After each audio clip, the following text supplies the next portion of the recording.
शारदा श्रृंगेरी शारदा माता की शारदा माता की शारदा माता की जय।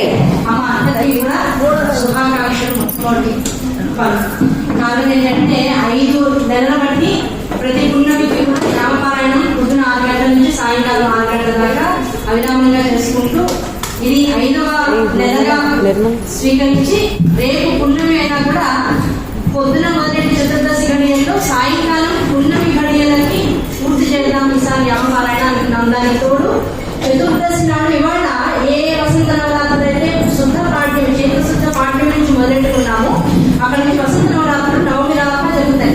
నవమి తర్వాత దశమి నుంచి మళ్ళీ మొదలెట్టి ఇవాటి దాకా 2వ నవరాత్రులు.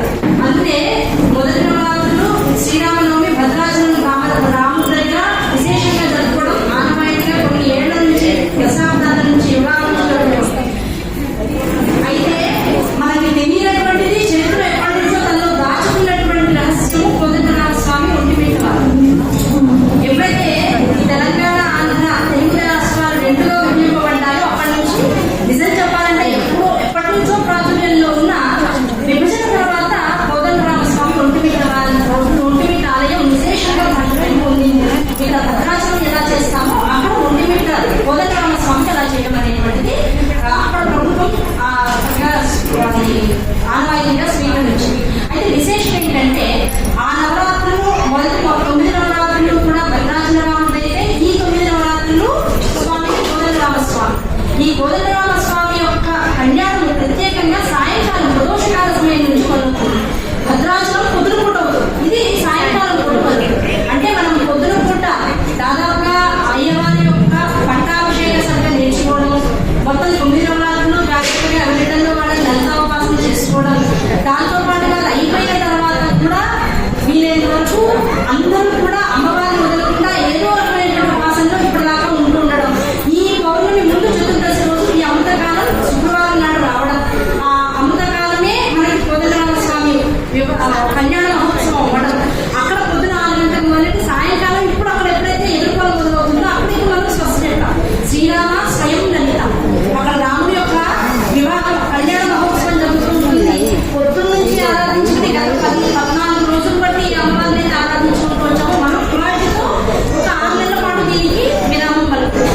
ఆయనకు అప్పగించాం కనుక మళ్ళీ మనం అక్టోబర్ అంటే ఆశ్వీజ నవరాత్రుల తర్వాత వచ్చేటువంటి పున్నమి నాడు మళ్ళీ ఏ యామపారాయణ అయితే చేసుకోవడానికి మళ్ళీ సంకల్పం ఇవాళ తీసుకుంటామో అప్పటిదాకా ఆంధ్ర వరకు వదిలేద్దాం ఈ బాధ్యత అంటున్నారు కూడా. ఇప్పుడు ఈ 5 నెలల పాటు మీ అందరి యొక్క సహకారము, మీ అందరూ ఇలా రావడం నిజంగా 5 నెలలలో కూడా ఎక్కడ 10 మంది ఉండాలి అనేది మహా అయితే పొద్దున పూట 6 గంటల నుంచి 8 గంటలు 8:30 దాకా ఉండుండొచ్చు. అది చాలా క్రిటికల్ టైం. అంటే ముందే అడిగేదాన్ని ఆ టైంలో ఎవరన్నా వస్తారా పాపం గతి తప్పకుండా 10 మంది మాత్రం వచ్చి కూర్చున్నారు 6 గంటల కల్లా వచ్చి మొదలెట్టారు. మిగతా ఎక్కడా కూడా తక్కువ అవ్వాలి ఆ సంఖ్య. పైగా పోయినసారి చీరలు అనుకున్నా, ఎప్పుడు ఒక నెల చీరలు అనుకున్నాం, 3వ పున్నమి నాడు చీరలు అనుకున్నా. అప్పుడు రష్ బాగా పెరిగింది. ఓహో చీరలకు వచ్చారేమో అనుకున్నా. అమ్మవారిని నువ్వు తప్పు దృష్టితో చూస్తున్నావు, నువ్వు చీరల కన్నా పూలు ఎక్కువ పెట్టి ఇంకా ఎక్కువ మంది వస్తారని ఈసారి పూలు పెట్టి కాసకాస మధ్యలో 20 మంది 30 మంది వెళ్ళారేమో, 50 మంది 100 మంది పెట్టినప్పటికీ 100 తక్కువ కాకుండా ప్రాణం అంతా కూడా పొద్దు నుంచి సాయంకాలం దాకా ఉంది. కనుక అమ్మవారి మీద ఇంకా ఏదో పై తన అంటారు కనిపించే వాటి కోసము సోకుల కోసం వచ్చేవాడిని అనుకుంటున్నా కూడా ఇంకా మనసులో ఎక్కడో ఆ వ్యతిరేక భావన మీలోనే ఉంది. సుమా ప్రపంచం మాత్రం నా వైపు తిరిగింది అని అమ్మవారి ఇంకోసారి చక్కటి దృశ్యాన్ని మనందరికీ కూడా చూపించింది ప్రయత్నపూర్వకం. కనుక ఇలాంటి రామపారాయణలు మన శృంగేరి మఠం మోతీనగర్లో మన ధర్మకర్తలు చూడ శ్రీరామకృష్ణమూర్తి గారు, శ్రీ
అది ఎప్పుడు